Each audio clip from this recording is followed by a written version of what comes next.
Dany Garcia bought the XFL this year with her ex-husband and longtime business partner, Dwayne The Rock Johnson, and the private equity firm Redbird Capital.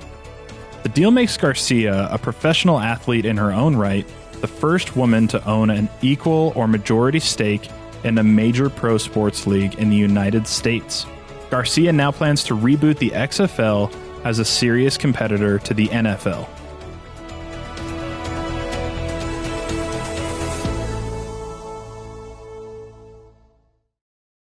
All right, Dany Garcia, chairwoman, founder, and CEO of the Garcia Companies and new co-owner of the XFL. Thanks so much for being here. My pleasure. I want to preface this interview with full disclosure that I have watched the XFL since I was a wee lad back in 2001 when WWE founder Vince McMahon co-launched the league. And then, of course, when they relaunched the league again here, I covered that for Yahoo Finance. Still have my XFL badge here for field clearance. So that's important to point out. It holds a near and dear place in my heart. And as such, I'm going to be asking hard-hitting questions, extremely hard-hitting questions, which I think is only fitting for a league that was once referred to as the Extreme Football League, but appreciate you being here. So first up, let's talk about how you came to acquire the XFL out of bankruptcy, because it was your bid of $15 million for a league that Vince McMahon had poured $200 million into building before the pandemic brought it to its knees, and eventually Chapter 11 bankruptcy back in April, setting up the potential for what could be the greatest sports acquisitions of all time. So what made you and your partners want to jump in on it? Well, like you, I had also seen the first iteration in 2001, a little bit differently because I was involved with the WWE at that time in a different manner. But I was actually also, like you, just as excited about the 2019-2020 relaunch and what they had put on the field. So, you know, when Vince had made this second attempt, I was wondering, I was like, is there a little room for some partners? And my hope was in the future there was some franchise opportunities. So I had literally had in my head, I love this iteration. I love the space. I love the opportunity that it gives for the athletes here, and was hoping there might be something in the future. Of course, COVID hit. Surprisingly, he went into bankruptcy with the XFL. And it was an easy decision. It was what I call a soul decision, right? I was very, very passionate about the prospects of what this league could be. And so we went to work to say, okay, we think there's a premise here. Can we go through get through the information, get through the bankruptcy, and find the there of the process? I spent about 2 weeks on it myself with my executive team, a council, feeling good enough to then make that call to DJ and say, hey, I have an idea. Let's do this. And he was on board. And then we spent the summer just getting into the numbers, getting into the deal, trying to put something together so we could, go to the bid, win that bid, which we did. Yeah, and you say DJ, just so everyone's aware there, that would be Dwayne The Rock Johnson, your ex-husband and business partner, and of course your other partner here in Redbird Capital Partners being involved on the deal. But I mean, you're a very skilled businesswoman. I mean, the resume is phenomenal, and I think that's why I was so excited to get the chance to chat with you. But when you're talking about that, obviously there's never an easy deal. There's always risks here. And of course, the XFL came to an abrupt end with the pandemic, just as all of sports did for a bit there. But even without that, there were questions about the viability of the league. Of course, McMahon said he was prepared to lose money for a couple of years in the relaunch, and the bankruptcy filings revealed some of the finances there, that they generated $14 million in revenue through the first 3.5 weeks of gameplay and posted a $44 million loss during that same period. But notably, the league gave away TV rights for free to ESPN, Fox, and ABC. There was hope that eventually that payday would come. So now that it's proven capable of capturing millions of Americans and drawing those eyeballs, what does the business model look like for you moving forward? Well, right from the beginning, and Zack, you've done great homework. I so appreciate. The league it's a different, as we like to say, it's a different universe now for the league. Those 5 weeks actually did help to prove, and especially from the network and the media partners, they were able to see numbers, and the actual ratings and the numbers exceeded expectations. I think there was probably a public perception of what it would do, but then there was in the industry a realistic perception of could it outperform it, and it did, which was wonderful. So, going forward, having media rights deals where there are no fees, that's not the option that we're looking at. And in fact, we're in robust conversations with numerous partners, and the representation is going to be, these are different deals, and everyone's aware of them. And that's, we have, like I said, we have 5 weeks underneath our belt to discuss. But I think just as importantly, it's the execution and the opportunities that new ownership brings to the interpretation of the XFL, which begins to change the business model. And if you're taking that point of view, you begin to see a lot of white spaces, and there's more opportunities for revenue streams that we can lean into. So the business model, there's a traditional aspect because football is football, but at the same time, we've overlaid additional revenue streams, identified additional revenue opportunities, identified various ways to connect with all the participants that are around the XFL value chain. So it's not just the fans, it's also the athletes, it's also our partners and our sponsorship partners. Yeah. And when you think about where this league came from, I think that's a big question, what this iteration will look like compared to the 2020 iteration or the 2001 iteration, because if you go back to 2001, DJ, The Rock was there at the LA debut, and he was riling up the crowd talking about what the XFL represents versus what you get from the NFL that took a team away from Los Angeles. He was pretty forceful with that speech, and that was his connection with the XFL. Of course, the McMahon WWE connection as well. But when you think about that, what should people expect from this iteration of the XFL in terms of how it looks at the NFL as either a partner or a competitor? So I see ourselves as a cohort of the NFL. We're working in the same space, right?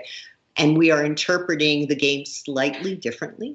We have a faster pace, obviously, a shorter time. We will keep a number of the rule changes that were made in the 2020 season. We're actually going through a download now with players and our coaches to see what actually did work and what didn't work, and if there were things that were a little bit rough. The access and the accessibility to the athletes, hearing the plays, seeing the reviews, we had things in place that the audience, responded to in a major way. It was fascinating. You were in there and you felt like this brought you closer to the athlete on the field instead of, distancing you, because it has to be a quality of game, right? It's not about anti this or anti that. It's, can we bring the best game possible? Can it be culturally relevant to our players and to our fans and to our partners? And that is a yes for us. But in terms of working with the NFL, and maybe not looking at it necessarily as a competitor or a partner, but there is the question of viability when you have good players maybe moving on. We saw that with a couple even in 2020 who moved on to the NFL, which is good. But in terms of capitalizing on that and the question of whether or not you can build and capture the upside if you have people tuning in to watch these players, how do you look at that as maybe, a challenge or an opportunity moving forward with the league? I think, well, first of all challenges, and this is mindset, I think all challenges are opportunity. There's when you look at the XFL, you have to look at who are we in the next 2 to 3 years and who are we in the next 3 to 5 years, and recognize that that's going to be a process and journey throughout the XFL execution, especially if we're looking at the next 5 and 10 years. We're going to be in a position where, yes, well, we have some transient players, and is that fantastic? Is that great for them? Can we still get the quality of play that we need, even if we may have a player for just a few years? Our premise is, yes, we absolutely can, right? We know the number of football college eligible athletes coming out who will never play a game and never play a down professionally. And so we know that pool is very, very large. What we want to concentrate on is, and we get to do this a bit more because this is single ownership, right? When you have single ownership, you actually can culturally create a place where the athletes are excited to play, where there's an investment in who they are, where they are given the best opportunity, not only for their brand, but their performance, treated like stars, and most importantly, have their stories told. So right now, our concentration is to do a great job with who we have and the athletes we have today and build upon that. Because our salaries will increase. We will become more competitive, right? In success. But do we deliver something today at the price point that is viable, right, to make the XFL successful and sustainable? Can we deliver a package that is still competitive? And I think you look at those first 5 weeks and you saw something very special there. You also, what's really interesting, and this is a little bit more psychological, when you look at the athletes that are coming to the XFL in the next year and a half, they all have something to prove. Every play matters. It's a little bit different than when you have a $250 million contract or a $30 million per year contract, which is also amazing and fantastic. I want that for a lot of athletes. But there's a heart and a soul to the play you see because there's opportunity and possibility. And I think when we look at sports on the whole, we want to see that heart, right? If you're a fan of sports. So that's a really important intangible that lives within the XFL. But since you said, X in XFL right now stands for X, it brings to mind questions, too, about your own X here and what DJ's role might be in the league. A lot of people have been speculating about what his role might be versus your role. Some people saying he should be in the booth talking about the games. Are you looking to maybe use his brand to bring some of that cachet back to the XFL here? What's the strategy around that? First, I've got to acknowledge the transition with the X. That was so masterfully done, Zack. I love when people are so, and I also appreciate when the public gets really vocal of how Dwayne should be used. So, Dwayne is an owner, a co-owner with us, and obviously Redbird and Jerry Cardinale. So that element is, in fact, for us, we are extremely hands-on.